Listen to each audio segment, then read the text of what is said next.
Hi, welcome to SBR Videos. I'm Peter Loshak. This is our regular MLB betting show that we do with Troy West from allplayswin.com, where we take a look at upcoming series and think about which series might have value one way or the other. Today is Wednesday, June 18th, and Troy West, of course, is off of his awesome call on the Spurs as an easy winner in the NBA Finals, which he gave to us for free in videos. He also called 4 out of the 5 spreads in that series. Troy West, thanks for being back with us. Hey, thanks a lot, Pete. And actually a notable 4-0 yesterday in baseball for our company. Wow. Starting to really elevate once again in baseball. So, no, it's been a great run, Pete. I encourage people to come check a look at allplayswin.com. Looking forward to giving some pretty good advice. I think we've both been pretty solid throughout the course of this baseball season so far. All right. Well, today is June 18th, and we're going to take a look right now at the upcoming series for the upcoming weekend. And I got 3 here that I want to get your take on. The first one is Baltimore at the Yankees. Now, this is an interesting one. The Yankees are just looking like a chintzy team in general, except, of course, when Tanaka starts. And Tanaka is just looking superhuman. So it's almost like there's 2 Yankee teams that I analyze. When Tanaka's starting, when he's not starting. Baltimore is plus 4.5% ROI on the road overall. We know their offense is pretty stacked, and they're playing pretty well right now. A little bit undervalued. They're 17%, plus 17% ROI though on the road on the year. So they tend to have more value when they're on the road. The Yanks minus 15% ROI at home, so they're pretty clearly overvalued at home. Again, though, not necessarily when Tanaka starts. Those trends have also held in June. So I'm thinking that we take Baltimore here in this series. What do you think?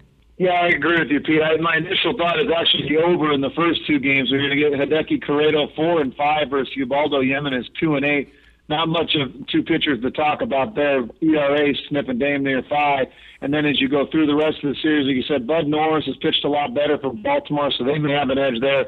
And as you said, Pete, 11-1 Tanaka. It's just been outstanding. Yeah. You know, the Yankees, as bad as we think they've been, they're 36-33, and they're actually right 3.5 behind Toronto. So this team, to me, Pete, really could catch fire if this pitching staff gets better. But you know, this series for me overall, Pete's a pass just because the pitching matchups are all over the place. Okay. Baltimore doesn't really have any guns going. And as you said on Sunday, Tanaka versus Tillman, you got to give the edge to the Yankees in that. So a pass for me in this series, but definitely one to keep an eye on. I think it's going to be a great series. All right. Well, I think my official recommendation is going to be on Baltimore, except for the game that Tanaka starts. If he starts, that's a pass. And then San Francisco Correct. At Arizona is the second series that I think is interesting. And the Giants are slumping a bit right now. They're actually a minus 17% ROI in June. That might be a bit of an aberration, although they are a bit banged up. A bunch of their key players are banged up, so I'm not exactly sure what I think about them going forward. But you know, they're going on the road at Arizona, and we know the deal with Arizona, right? By far the worst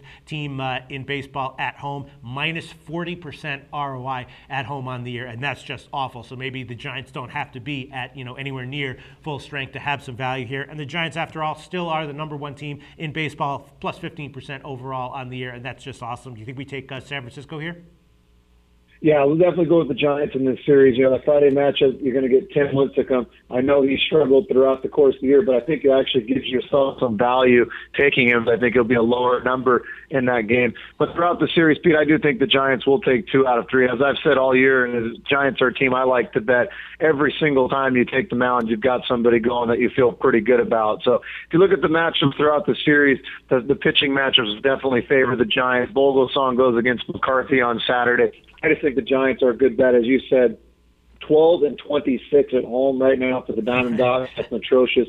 The Giants 20-13 on the road. Right. Got to go with the Giants. I think they at least get 2 out of 3. And I actually think that the lines aren't going to be as high as we think they could be. So I'm going to go Giants. I'm in agreement with you. And then the next series that looks interesting to me is Boston at Oakland. Now, Boston, an interesting team this year. You know, they're actually not that bad of a bet, but their offense is just not very strong at all. They play in a very strong hitter's park, and they've been trending way under at home, and that's because of their strong pitching and their relatively weak offense. They're going on the road into Oakland, and Oakland is just a very solid and reliable team that's just a little bit undervalued no matter where they are. They're kind of one of these teams that returns a single-digit positive ROI no matter where they are. So they're a team that I don't necessarily see huge value with regularly, but they're definitely a team that I'm happy to bet on if they're up against a team that I want to bet against. And I think that might be Boston here. You know, their offense is kind of weak going on the road. They're minus 17% ROI on the road this year. What do you think? Oakland is a good bet? Yeah, I think Oakland's a good bet. I do fear a little bit about the lines.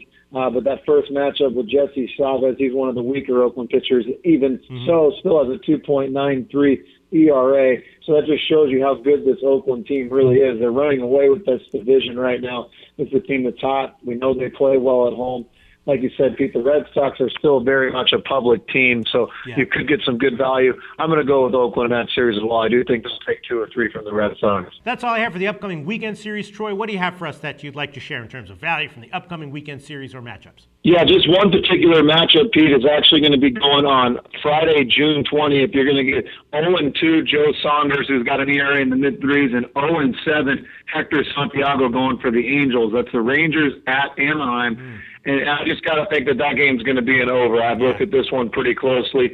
Joe Saunders, a former Seattle Mariners pitcher and also a former Angels pitcher, very familiar. I think the game's going to definitely be an overfest. That's Friday, June 20th, Pete. I think it's going to be an overfest. Yeah, that sounds good to me for sure. Just a little bit worried about the line, but we don't really see lines of like 10. Might be 9.5, though. I agree, yeah. We won't know exactly the line, but we'll stay patient on that. But a combined record of 0-9 and 2 ERAs in the 4s, you got to go over. No, 2 very marginal starting pitchers. Absolutely. All right, thanks so much, Troy West. Talk to you again very soon.